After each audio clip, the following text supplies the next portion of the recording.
Hey guys, so right now the camera's a bit shaky right now. I'm using kind of like phone stand that's flexible, but it still works. So this video was kind of me explaining like what I'm kind of into.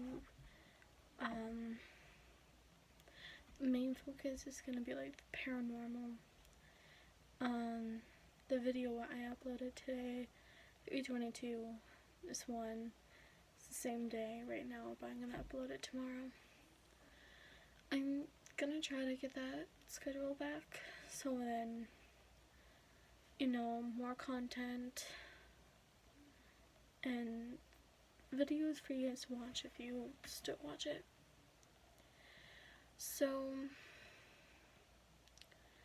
basically, today I'm going to talk about, like, why I'm so into the paranormal.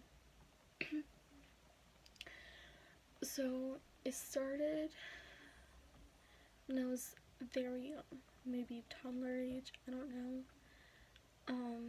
So I remember my mom talking about this when I was around 12 years old. And she told me that one day, either she was just feeding me, because I'm a toddler, and she's like, and you said some weird stuff, like, she was like, you said he's thirsty, and she's like, I believe he'll have some gifts. And I didn't know what she was talking about, because I watched ghost videos and just like my favorite ghost TV shows were Ghost Adventures,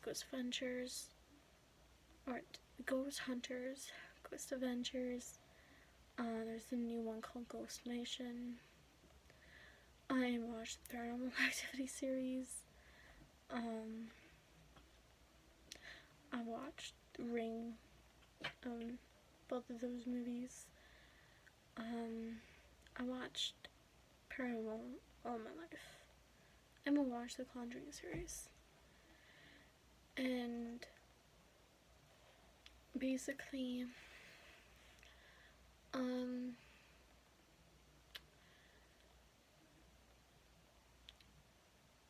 she told me that when I said that, she automatically thought of my grandfather, because I don't know how long he was alive for after this, but it was his last days, maybe last hours.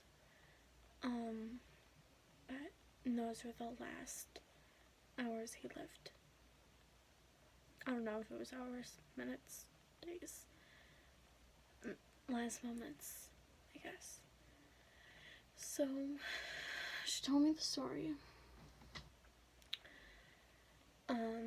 That he was going someplace, and I don't remember how they told me that he died, but I remember them telling me that his car flipped over, and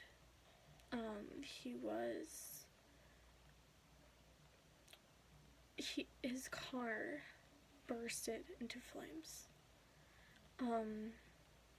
Right now, if you guys are like visualizing this, I'm sure it's like every action horror or just horror movie, whatever kind of movie, when car just either bursts into flames or you see them like rolling around constantly until boof.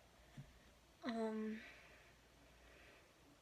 don't know if, like, I don't know how many times, I don't know all the details of it, but I know that he was rushed to the hospital, and he was always thirsty, because his skin was burnt.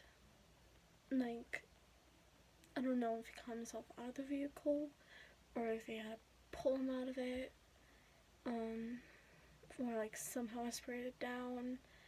I don't know the whole story, but all I know is that he was rushed to the hospital, and you could never quench his thirst. Like, I guess if I was the one that was making sure that he lived, I would be afraid of drowning him, but at the same time, like, not being able to give him enough water. Because, just remembered another part, they had him suck on a sponge that was full of water. And, it's kind of how he died. I like suck on a sponge, but just not having that enough water. So that was the first time that I ever kind of like, experienced anything. I don't know if guys ever known, but Emma was not my first dog. It was actually, Milo. And my brother's dog. He wanted to call him Cujo. But I renamed him Otis. And Otis ran away. So I don't know if he's dead, alive, hurt. I don't know how he is. But I know that Milo died of a seizure over 100 degrees. And we were sent a card with his palm print on the front. And like years after that, I felt like on the edge of the bed, I felt like something jumped, or at least moved. And it woke me up. And I was just like, what is that? Now, we didn't have a dog at this time. We've only had Emma for like 3 years, and this was a long time ago when I was in middle school. We didn't get her till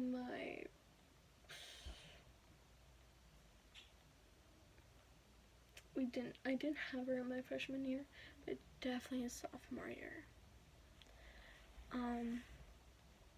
And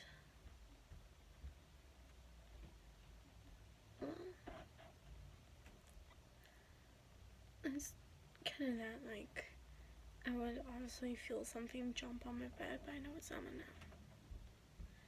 And basically, because my dog's tall, she was supposed to be a Deep Cocoa Chihuahua, but she's something. So she always has to go from a bed onto, like, my little bed, kind of, where you are able to, like, pick up that kind of thing and stuff in there. She would jump on that and get onto my bed. And I would always know that would be her. And then, years afterwards,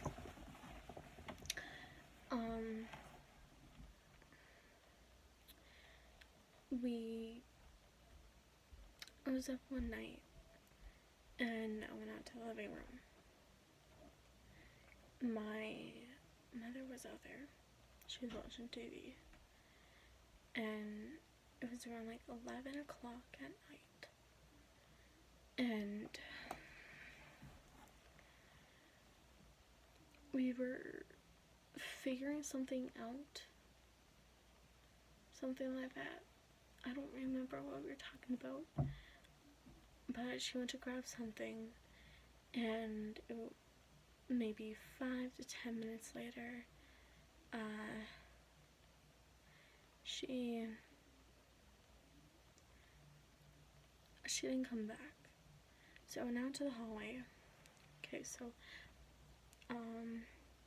like the two doors, because this is my parents' door, and this is my door, right there, and this is my parents'. There is, like, a little hallway through that, and then here's the bathroom, a little entrance door, and this side where they have a furnace, and there's a long hallway going out to the kitchen.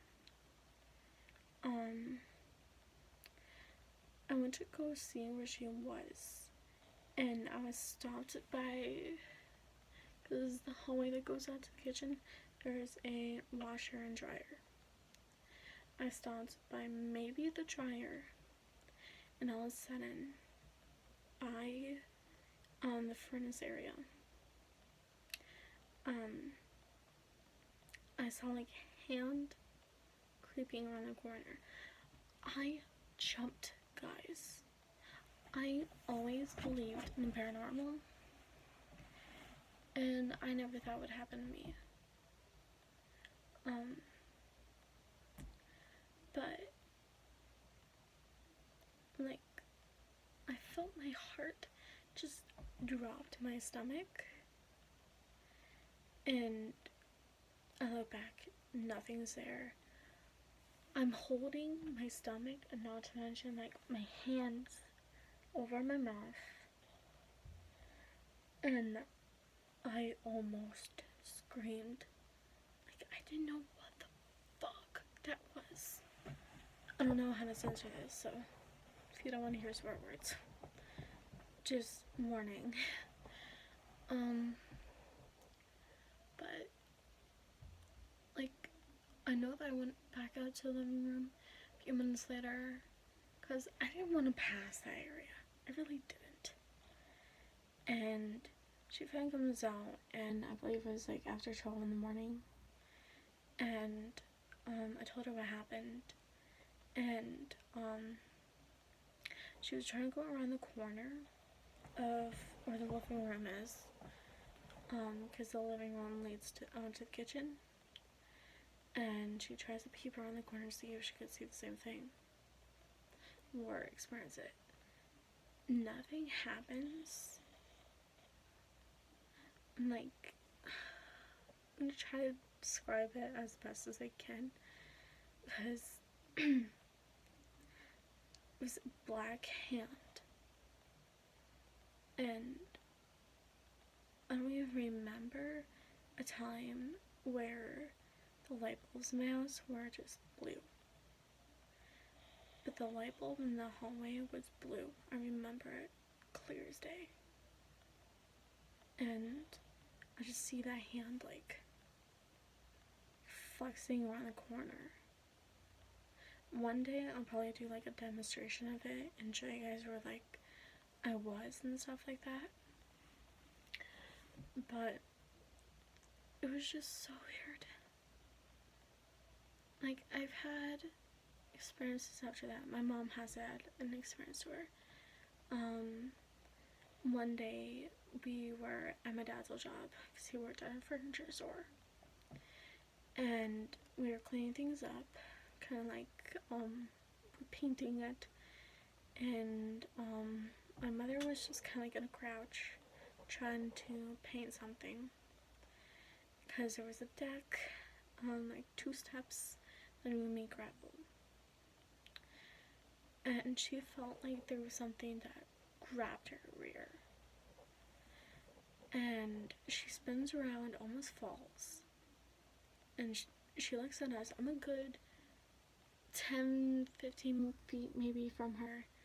My dad's like, if this was her, this was him. They were like far apart. None of us could have touched her. And she was like, I felt something grab my butt, and I was just like, what? And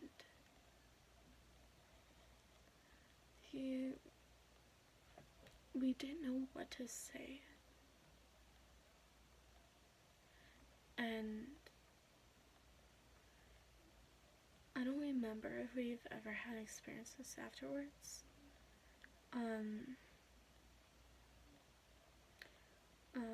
I know that my boyfriend has a lot of experiences on the daily basis, but I would have to ask him for permission to share stories.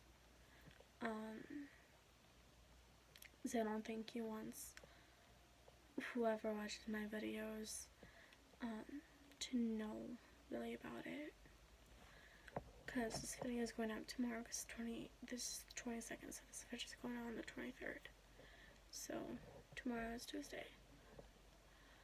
But I would definitely have to ask him.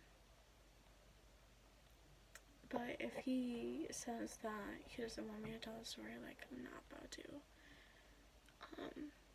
like, cross that line of being able to trust me with something I shouldn't share. So I'll try to think of something, like, an urban legend or, something I normally do on my channel. I'll think of something and post it. So, peace out. See ya, devs, and happy Tuesday, since you guys will be seeing this on Tuesday. If I'm up later on tonight, I'll possibly get like some kind of flashlight and tell the stories. Maybe that's a good idea. I don't know if I will. I would have to like think about it, and yeah. But stay safe, guys. I love you all, and have a really good night.